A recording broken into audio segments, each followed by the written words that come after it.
Welcome to Get Paid for Your Pad, the definitive show on Airbnb hosting, featuring the best advice on how to maximize profits from your Airbnb listing, as well as real-life experiences from Airbnb hosts all over the world. Welcome.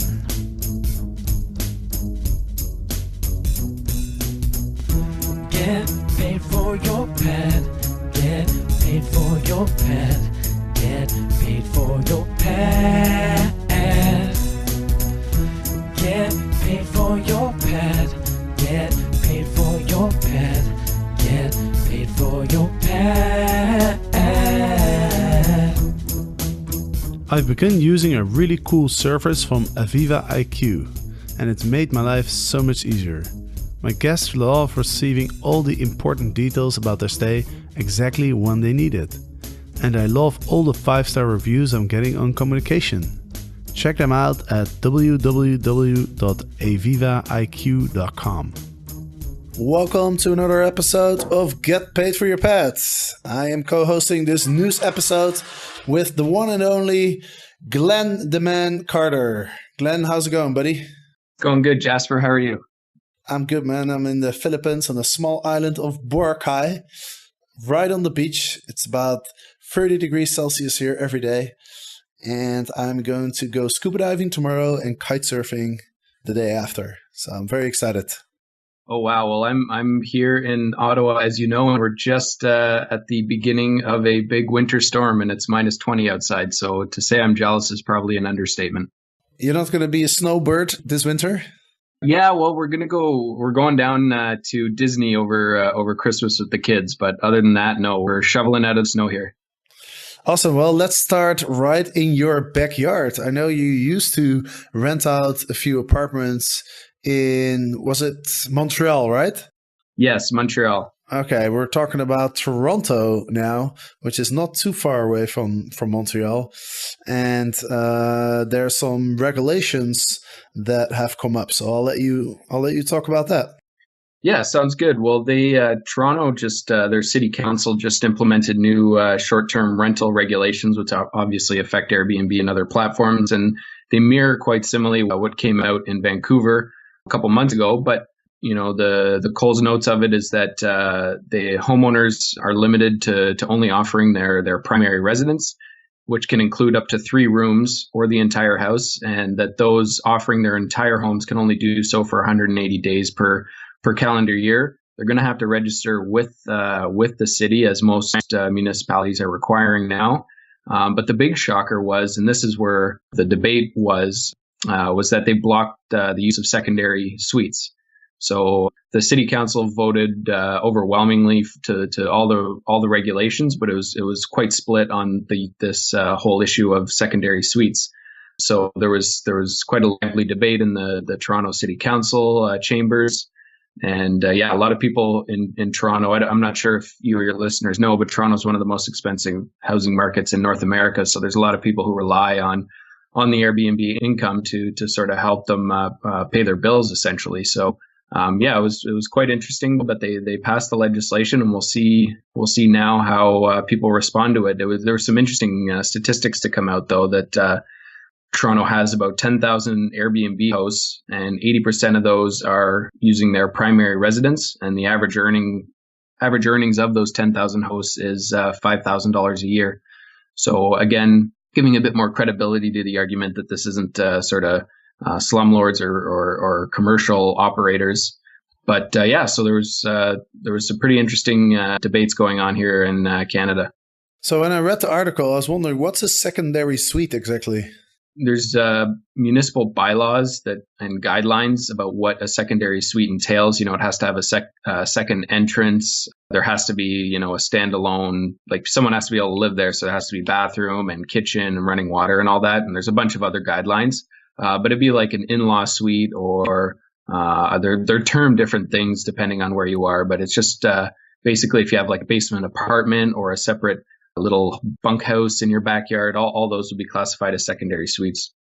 Right. I'm also reading that you can still rent out a few rooms or even your entire house, but you have to get a license, and you can only do so up to 180 days per calendar year.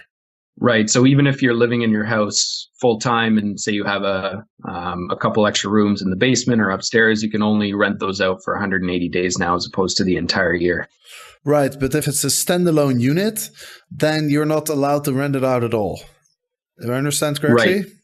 Yeah. And there's a lot of people saying now that this is going to just drive those people underground, and that, or some people may deconvert the secondary suite into just part of their house again. So there's going to be a lot of people who try and get around these new regulations. It's just going to cause mayhem, in my opinion. And again, I think it's going to drive a lot of these people underground because they don't really have a choice. They live in Toronto. They're forced to buy $1 million home, and to supplement their income, they were renting out a basement. So they're not going to stop paying their mortgage. So they're going to have to figure out ways to keep that income coming in. To be continued. There's more regulatory news coming out of Singapore, where 2 Airbnb hosts are being sued, and they'll probably be facing some pretty hefty fines for renting out on Airbnb in Singapore. I was just recently there, actually, a couple of weeks ago, and I met up with a host in Singapore, and he was telling me that the local authorities weren't really cracking down on it. He said that as long as there's no complaints from neighbors and stuff, they kind of keep a closed eye. But it seems that they are now getting a little bit more aggressive, chasing down Airbnb hosts and actually suing them. So for those who are hosting in Singapore, be a little bit careful. Let's see what else. We got some news from Paris as well. We talked about Paris last week, I think. They just had some regulations go into effect where hosts need to be registered with the local authorities. And now Paris actually asked Airbnb to delete 1,000 apartments, to delist 1,000 apartments, which is actually a very small amount compared to the total amount of apartments in Paris. Paris has a rule that you can't rent out for more than 120 days a year for entire units. And Paris has about 65,000 homes on Airbnb. And then I believe Paris is the biggest Airbnb market, actually. Only 11,000 apartments have been registered with the local authorities so far. So I'm wondering, how did they pick those 1,000 listings? Because it sounds like there's a total of 54,000 hosts who haven't registered yet. Yeah, it seems like Paris wants to speed up this whole regulatory screening that they're trying to do, and I don't know why they flag these 1,000 apartments, because there are 65,000 Airbnb units in Paris, and it's just so interesting seeing that only 11,000 have registered so far. So yeah, I guess they're trying to figure out ways that they can force Airbnb hosts to register with the city, and maybe these are the ones that are who are not adhering to the 120-day policy out of those 54,000 who haven't registered yet. Maybe they're the worst offenders. More positive news coming out of Seattle. Seattle approves new Airbnb regulations to limit short-term rentals to 2 units per host, which is not too bad, right? If you're allowed to rent out 2 units, I think that's a pretty fair rule. Yeah, I think that's quite interesting, and a progressive stance by the Seattle municipality. I think there's a lot of people who have explored Airbnb rentals as an investment, and again, these are commercial operators. If you have a primary residence and a cottage, and then when you're not at the cottage, you can rent that out, and when you're not at your house, you can rent that out. So I think that's quite progressive of the local government there. Yeah, absolutely. Let that be an example for some other cities. They've been thinking about this for quite a long time, by the way. It's been a 2-year process, according to one of the council members. And they ended up in a very different place from where they started. So some positive news there. As a result of all these regulations in all the big cities around the world, Airbnb is facing slower growth worldwide. And we have a number here. There's about 4 million listings right now in the second quarter of this year, which is a 14% increase. I'm assuming it's a 14% increase quarter to quarter, or maybe it's year to year. It's not stated in the article. But I think this is kind of common news, common knowledge that Airbnb is not growing as fast anymore as it used to do, but it's still 14%. of 4 million listings, that's still quite a bit. That's still like 600,000 listings. Even if it's year on year, that's still reasonable growth, I would say. Yeah, well, with the astronomical growth over since their founding, essentially, I think there's bound to be some slower periods, and I think this is why we see the big push for the Chinese market from the Airbnb founders. Right, exactly. So Nathan Blecharczyk, hopefully I pronounced this right, he made a comment that Airbnb is looking for China to be its biggest market by 2020. So obviously it's a massive market, about 1.5 billion people in China. We've talked about China quite a bit. They're facing some struggles. There's local competitors and there's the government and the local people that tend to favor the local companies in China. But definitely it is a massive growth market. I'm actually have a friend from China that I recently spoke to, and she's very active with Airbnb. She lives in Taiwan, and she's constantly looking for new places to rent and throwing them on Airbnb, constantly asking me for advice. So I think the Chinese are definitely an entrepreneurial bunch, it seems to me. Yeah, I totally agree. I think this will be a different story than we saw. Uber got beat up quite a bit in China. But if you're a ride sharing user, you tend to use one platform, whereas if you're an entrepreneurial real estate host in some capacity, you're not just going to list on one platform. So I don't think Airbnb is going to suffer some of the same bruises that Uber did as they tried to enter the market. And I think multiple real estate listing platforms is good, and I think hosts will recognize that. So I think Airbnb will have a bit of an easier time, but they do have a lot of work to do. Like you mentioned, the local authorities strongly favor Chinese startups over foreign startups. But with the Chinese spending more money on travel than even Americans, I think Airbnb is smart to focus on that market. As they have Europe and North America locked down. They need to start expanding into other markets. Do you speak any Chinese, by the way, Glenn? No, I do not. Do you? Well, I started learning, actually. I do 1 hour a day. I have a Skype tutor, and it's pretty fun, actually. It's not as difficult as I thought it would be. Okay, well, can you share any phrases with us? Of course I can. Ni hao ma? That means how are you? Very cool. No, it's a lot of fun, actually. And, maybe China, if China is going to be the biggest Airbnb market, then and me as an Airbnb educator, maybe I should focus on China as well for my potential audience. So I thought learning Chinese might not be a bad thing. I think you should translate your latest book into Mandarin. Yeah, that's a good idea. It's actually, you know what? I'll tell you something. It's actually already being translated in Chinese. We sold the rights of Get Paid for Your Pet to a Korean company and a Chinese company. So that's already out there, but still it'd be fun to, be able to read my own book in Chinese. or do an entire podcast in Mandarin. Oh my God. Well, I'm pretty far away from doing that. Hosts, does it feel like you're spending way too much time responding to questions from your Airbnb guests? Is the fear of a possible bad review keeping you up at night?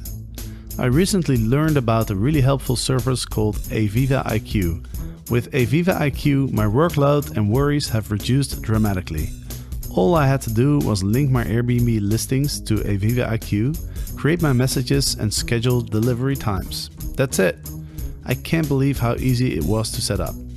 Now I can sit back and relax knowing that my guests receive all the important details on time, every time. Everybody sleeps better. Check them out at www.avivaiq.com. Anyway, let's talk about something fun. What about virtual and augmented reality? Yeah, this was a pretty cool announcement from Airbnb. Light on the details, but they're apparently looking to get into virtual reality and augmented reality before and during your trip. So I've seen this across a number of platforms now. Airbnb is definitely not the first to the VR show. But essentially what it looks like is that Airbnb is going to allow potential guests to sort of do a 3D tour of the property as opposed to just looking at static photos. And during your trip, to help explain different aspects of a property, or to help guests experience briefly some of the cultural hotspots, just to get an idea of that whole experience aspect of what Airbnb is pushing for, to sort of supplement all that. So not a lot of details yet, but the interesting thing is how they're going to roll this out for me, because these 3D scans of a property require sophisticated equipment. So are they going to offer, like they offered free photography to hosts? Are they going to offer these free 3D scans to hosts, and how are they going to roll it out and all that? So it's a really interesting concept, and there's a lot of real estate platforms that are doing this now, particularly realtors who sell homes will give 3D tours. Landlords trying to rent to long-term tenants will do this, and I don't know if your readers have seen it, but it's your listeners, but it's quite cool to see, and it's not just a 360 tour, but it's sort of a 3D. You can walk through the property. It's quite cool. So I'm glad Airbnb is getting into it, because it definitely improves the guest experience. Yeah, absolutely. I think this is one of the major upgrades that Airbnb could be doing on this platform. I know it's a very popular feature as well. It's been requested a lot, and I can totally see why, because it's just so difficult to get a good idea of what a space looks like, even if you have a ton of pictures to look at. I always recommend to Airbnb hosts that they go on floorplanner.com, because there you can create a floor plan of your listing, of your house. And I think that really helps the potential guest to kind of visualize what the space looks like. But I think the 3D experience is obviously a lot closer to reality, right? And so, I stay at Airbnbs all the time. And even here in Boracay in the Philippines, I rented an Airbnb, and the pictures look great. And I mean, the place is great, but it's just like a lot smaller than I imagined it. And it's just so hard to imagine space, right? When you're looking at pictures. Yeah, exactly. And as you know, Jasper, it's all about standing out. So anything you can do as an Airbnb host to stand out from the crowd is going to help you. So those floor plans, having an easy to use guidebook, and then maybe the 3D tour, all these things will help you fill up your property faster. Yeah, and I'm not very technical, so I don't know exactly what goes into it, from a technical standpoint, if this is easy to implement or not. But what I do know is that I spoke to a company that has an app that you can install on your iPhone, and you can use it to actually create a 3D image of your space. Now, this is a while ago that I talked to them, so I can't remember the name, but I'm going to look it up, and I will talk about it next week, because I think it's quite interesting. Yeah, I think I've heard of that company, and I don't know what the quality is like, but if this can be a self-service option provided by Airbnb, that's just sort of an add-on to their app that hosts can sort of do it themselves. If the quality is there, then absolutely that would be a game changer. But I know right now, sort of the higher quality 3D tours and VR tours are all done with a special camera, and someone who's licensed to use that camera has to come in. So I mean, they're not overly difficult to use, but they're expensive. There's several thousands of dollars for just the one camera. So yeah, I'll be interested to see what the rollout plan is for this. Awesome. By the way, have you seen the new badge that started showing up that says top quality? No, I have not. Okay, well, I think this came out yesterday, actually. I literally just looked at it today for the first time. So now when you go on the Airbnb search results page and you scroll through some listings, you'll notice that some of the listings will display a little top quality badge.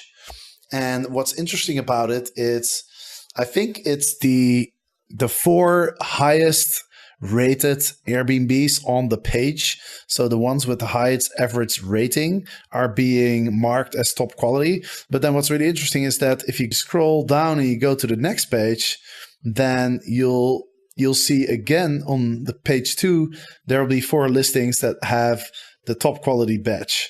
So it's basically the the top 4 listings in terms of ratings are being marked on all the pages. So even the last page, which is kind of interesting because, you would think that the top quality pages would all be on the first page, right? Airbnb would show them first.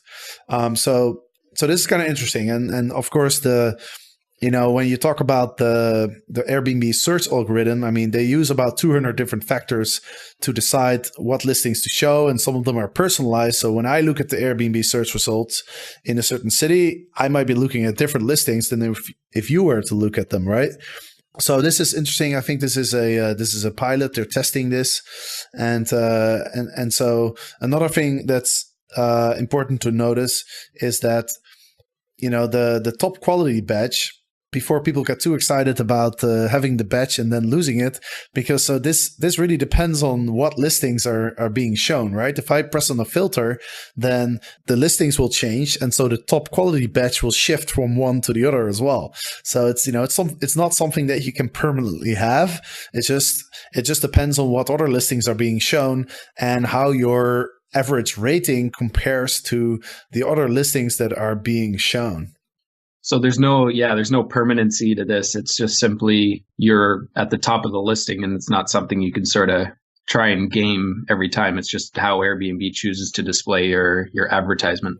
Yeah, exactly. So, at first when I looked at it, I thought, shouldn't it just be the top 4 listings, the 4 that they show on the top? But then I realized they're just looking at the ratings. So it's not necessarily the 4 listings that get the top quality badge are not necessarily the 4 that will be shown on the top of the page. So it's a different measurement. So we'll see if Airbnb decides to get rid of this or if they're going to stick with it. They're probably monitoring like how many people click on those top quality listings and how it affects the user experience, and then based on that, they'll probably decide whether to keep it or not. Yeah, I'd be very interested to see the results of that, because as a renter, I would assume that the top 3 results are the top results anyway. But it'd be interesting to see if the badge has any effect on user behavior. Yeah, exactly. That's what I'm wondering about as well. It might actually lead to some confusion, because I was a little bit confused at first when I looked at it. By the way, Airbnb has its own data university. They have taught about 700 data students from all around the world, and these are students that have come to the Airbnb offices in different major cities across the world to learn about data science. What do you think about that? I think that's a great recruiting platform. I don't know if they're considered interns they bring in, but as we know, data analytics is going to be huge in going forward. And if Airbnb has a platform that they can attract that talent early on, then I think they're going to be well ahead of the game. The classes will continue to be rolled out across Airbnb offices around the world, and other companies have been asking about how it could work for them. So what's not clear to me is whether they're teaching their own employees or whether these are outside students that they're attracting. Yeah, it sounded to be like it was sort of a internship kind of deal, but it wasn't very clear. Yeah, well, if it's open to the public, then I wouldn't mind walking into an Airbnb office and learning some more about the factors and the algorithms and stuff behind their data analysis. That would be quite interesting to see. Well, hopefully they don't recruit people like us for their data analysts. All right. Well, we're getting to the end of the episode. I think there's not that much more news to discuss. There's more stories about people finding cameras in their Airbnb. So, next time you check into your Airbnb, make sure that you scoop it out and see if there's no cameras installed. And it's not just hosts either. I mean, the camera story was another guest who did that. So be vigilant. Oh, right. So now it's the guest planting cameras as well, is it? Yeah. Awesome. Well, Glenn, thank you so much for joining today. Always a pleasure to speak with you. I hope you don't freeze up there in the cold Canada. Yeah, well, I got to put on my big jacket and go out and shovel the driveway. Okay, well, you have fun with that. I might just walk to the beach and dip my toes in the warm tropical water. That sounds a little bit more appealing to me. Oh, that's not very nice, Jasper. I'm sorry. It's all right. Will you think of me at least as you're doing it? I will try. Okay, I appreciate that. All right, Glenn, thanks so much. And we'll talk to you in a couple of weeks. And of course, listeners, thank you so much for listening. Hope you enjoyed this episode. And of course, on Monday, there's a fresh Get Paid for Your Pet episode. And of course, getpaidforyourpet.com/podcast. You can find all the show notes.